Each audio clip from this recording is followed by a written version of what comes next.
मेरा रिलेशन किसी गैर मर्द के साथ है तो मेरा आदमी मुझे बिल्कुल एक्सेप्ट नहीं करेगा, वो तुरंत घर से निकाल देगा। हम लेकिन क्या मालती चौहान का अगर संबंध किसी गैर मर्द के साथ होता है तो इसे आप किस तरह से? विष्णु राज के घर पे आप सभी यहाँ पे देख सकते हैं, विष्णु राज का घर है, ये पहले का घर है, एक वो यूट्यूब या सोशल मीडिया का है, उस कमाई से एक नया सा उसने घर बना रखा है। और यहाँ पे आप जिस महिला को देख रहे हैं ये मालती चौहान के साथ ये काम करती थी और ये मूवी वगैरह में भी काम करती है। हम इनसे बातचीत करते हैं कि क्या इस पूरे मामले में ये जानती है। क्या नाम हुआ आपका? मेरा नाम काजल राय है। काजल, मैं आजमगढ़ की हूँ जी। और यहाँ पे आप क्या करने आई हुई है? ये जो यहाँ पे हमारी चौहान का घर है, उसका ससुराल है।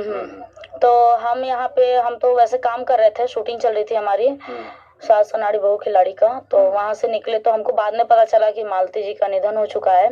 तो हम सुने तो फिर हमारा वहां से पैकअप हो चुका था, तब हम यहाँ पे कल के निकले हुए हैं। तो हम वही आए थे देखने के लिए, लेकिन यहाँ पे आने के बाद पता चला कि यहाँ कोई है नहीं अभी, सब लोग उधर चले गए उनके मायके। अच्छा, एक बात बताइए, मालती चौहान को तो आप जानती हैं, किस स्वभाव की वो लोग? बहुत अच्छी थी, बहुत चंचल थी, उनकी तरह मैंने आज तक किसी यूट्यूबर को नहीं देखा। बहुत अच्छी थी वो। क्या लगता है कि वो आत्महत्या कर ली? नहीं, उन्होंने आत्महत्या नहीं किया, उन्हें मारा गया है। किसने मारा है? जाहिर विष्णु चौहान का हरकत है ये, और कौन करेगा? इस तरह से इतनी कन्फर्म से कह सकते? बिल्कुल बोल सकते हैं, क्यों नहीं बोल सकते हैं। जो अगला आदमी सबके सामने 400 मात के सामने बेइज्जत कर सकता है वो कुछ भी कर सकता है। हाँ। अच्छा, एक बात बताइए, मान लीजिए कि जो मालती चौहान थी तो उसका भी तो अफेयरिंग का मामला उठ रहा था, कोई अर्जुन नाम के एक कोई आदमी है, उससे अब ये कहाँ तक सही है? नहीं, देखिए, इसके लिए तो हम ये कहेंगे कि जब वो यहाँ पे राखी रक्षाबंधन का जब सीन चल रहा था उस समय हम भी यहीं पे थे, पीछे से ब्लॉग बनाया जा रहा था। उसके बाद फिर हमको भी बाद में हमने ब्लॉग पे देखा उनके कि हमको पता चला कि हाँ वो मेरा भाई था, लेकिन प्यार तो हो जाता है। तो चलिए ठीक है, मान लेते हैं कि हाँ उनका अफेयर था उनके साथ, लेकिन फिर उन्हें अपने भाई, उन्होंने गलती की, उनको एहसास हुआ कि हाँ मैंने गलत किया। फिर उन्होंने मालती को एहसास हुआ, तभी ना वो यहाँ पे आई। और हम कह रहे हैं कि अगर विष्णु के लिए मालती गलत है तो विष्णु क्यों रखा मालती को अपने घर में?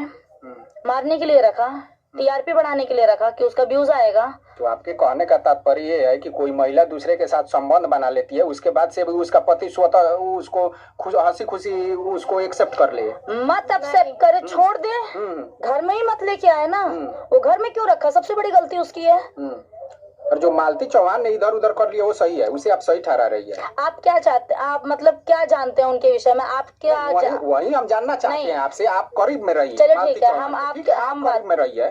हम तो मान लीजिए कि अजनबी है यहाँ के लिए, लेकिन आप जिस तरह से डिफेंस कर रही हैं, लेकिन क्या मालती चौहान का अगर संबंध किसी गैर मर्द के साथ होता है तो इसे आप किस तरह से देखती हैं? हम यही कहेंगे कि उन्होंने गलत किया, मालती ने बहुत गलत किया। अगर मैं हूँ, मेरा रिलेशन किसी गैर मर्द के साथ है तो मेरा आदमी मुझे बिल्कुल एक्सेप्ट नहीं करेगा, वो तुरंत घर से निकाल देगा। कहेगा मैं तुम्हें नहीं जानता हूँ, तुम कौन हो। तो विष्णु कैसा था कि विष्णु ने रख लिया अगर मालती गलत थी तो। और हम तो मालती के साथ यहाँ पे जब रक्षाबंधन का सीन चल रहा था अर्जुन का, तो भी हमने देखा था, बहुत अच्छे से था, सब लोग हंस रहे थे, सब लोग मस्त थे। उसके बाद विष्णु राज ने उसका अबीर का सिंदूर दान भी करवाया था यहीं पे सबके सामने। विष्णु राज भी मौजूद है। तो ऐसा कौन सा पति है कि वो अपनी औरत का सिंदूरदान गैर मर्द से करवाएगा, वो भी अपनी आंखों के सामने? आप बताइए, अब कौन ऐसा करवा सकता है? अच्छा, एक बात बताइए, हम उसके मायके में भी गए हुए थे, जो मालती चौहान है,